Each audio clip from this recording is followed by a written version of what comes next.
मैं सिर्फ मोहम्मद असलम परवेज हूँ। और एक बात और याद रखिए, इस्लाह कर दूँ कि मैं प्रोफेसर नहीं हूँ। अल्लाह के वास्ते मुझे सिर्फ डॉक्टर मोहम्मद असलम परवेज लिखिए, मुझे ये एजाज़ मत दीजिए क्योंकि मुझे प्रोफेसरशिप नहीं मिली। मीडिया लिख रहा है उसे लिखने दीजिए, लेकिन मैं सिर्फ एक PhD होल्डर हूँ, तो मुझे सिर्फ डॉक्टर मोहम्मद असलम परवेज लिखिए। मैं प्रोफेसरशिप के लायक ना कभी हुआ था, ना मैंने अप्लाई किया है, और ना मैं इस लायक हूँ कि मुझे आप कहें। अच्छा नहीं लगता कि मैं वो चीज़ क्लेम करूँ जो मेरे पास नहीं है। तो अर्ज में ये कर रहा था, और ये इंशाल्लाह मेरा अमल आपको बता देगा कि मैं अपनी औकात और हैसियत पहचानता हूँ। और इसे किस तरह पहचानता हूँ कि ये जो निज़ाम शमसी है, हमारा सोलर सिस्टम है, जिसका हिस्सा ये हमारी ज़मीन है, ये गैलेक्सी का हिस्सा है जो हमारी कहकशा है। उस गैलेक्सी में उसके एक बाजू से दूसरे बाजू अगर आप सफर करें तो 1 लाख लाइट ईयर्स का डिस्टेंस है, 1 लाख नूरी साल। लाइट ईयर या नूरी साल क्या है, इसकी वजाहत आप में से बेशतर लोग जानते होंगे, लेकिन मैं अपनी तसल्ली के लिए कर दूं क्योंकि टीचर हूं बुनियादी तौर से, इसलिए जी चाहता है कि समझा की बात करें कि 1 मिनट में 1,86,000 मील, 1 सेकंड में, सॉरी 1 सेकंड में 1,86,000 मील रोशनी की रफ्तार। अब इसको आप जरा दीजिए कि 1 मिनट में कितनी चली, फिर 1 घंटे में कितनी चली, फिर 1 दिन में कितनी चली। यहाँ आपके कैलकुलेटर्स बंद हो चुके होंगे इससे पहले, क्योंकि फिगर्स बढ़ गए। अब यही रोशनी 1 महीने में कितनी चली और फिर 1 साल में कितनी चली। 1 साल में रोशनी जितना सफर तय करती है उसको 1 नूरी साल या 1 लाइट ईयर कहा जाता है। क्योंकि कायनात की वसअतें बहुत हैं, इसलिए उसके लिए ये पैमाना बनाया गया, क्योंकि आपके लिए किलोमीटर्स वगैरह वहाँ कामयाब हो ही नहीं सकते। तो इस गैलेक्सी के एक हिस्से से दूसरे हिस्से के लिए 1 लाख लाइट ईयर से 1 लाख नूरी साल का फासला है। अल्हम्दुलिल्लाह, ये अजमत देखिए उस हिस्से की, और उसमें एक छोटे से नुक्ते के मानिंद ये पूरा सोलर सिस्टम, उसमें ये जमीन सैयारा, और उसमें हजरत इंसान।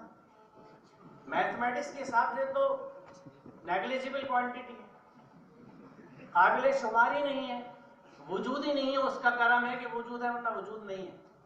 कायनात के ताल्लुक से वजूद नहीं है, मैथमेटिक्स के ताल्लुक से वजूद नहीं है। और उसके बाद फिर ये घमंड और तकब्बुर के मैं और मेरा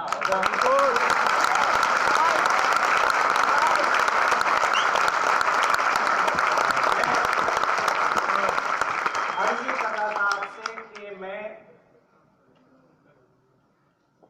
मेरे अंदर मेरे रब का बड़ा करम है, कोई अना नाम की चीज नहीं।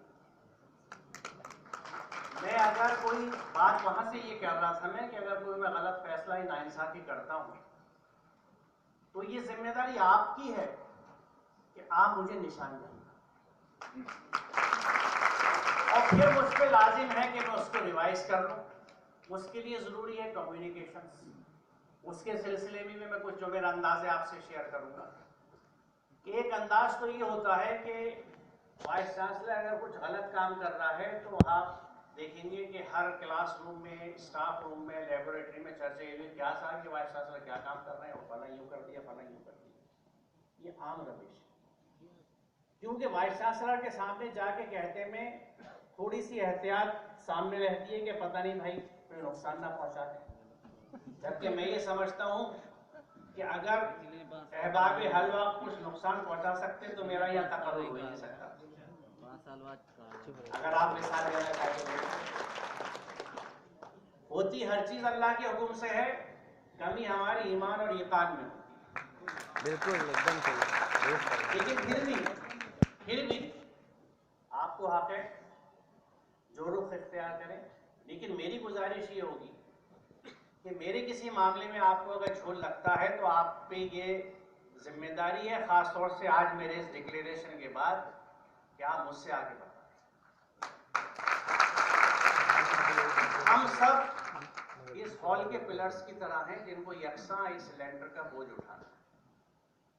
हर शामिल है आदमी, हर तबका शामिल है। तो ये आपकी जिम्मेदारी है कि वो बात आप मुझ तक पहुंचाएं, और मैं इंशाल्लाह अपने ऑफिस को इस अंदाज का बना लूंगा कि आपकी बात, आपकी आवाज मुझ तक आए। एक चीज का आपको अंदाजा हो चुका होगा कि हर तरह के सोशल मीडिया पे मैं मौजूद हूँ। आप मुझे वहां से भी मैसेज भेज सकते हैं, और एक दरखास्त की शक्ल में भी, और जरूरत होने पे मुलाकात की शक्ल में। लेकिन मुझ तक बात आनी चाहिए कि इस खानदान के कुछ अफराद इस फैसले से मुत्तफिक नहीं हैं, लेकिन इख्तिलाफ राय रखने वालों से मैं एक बात कहना चाहता हूं जो बहुत अहम होती है। कभी कभी सख्त फैसले मेरे या आपके मफाद के खिलाफ जाते हैं। मिसाल के तौर पे मैं अगर मेरिट से, क्योंकि ये मेरे अंदर खराबी है, अगर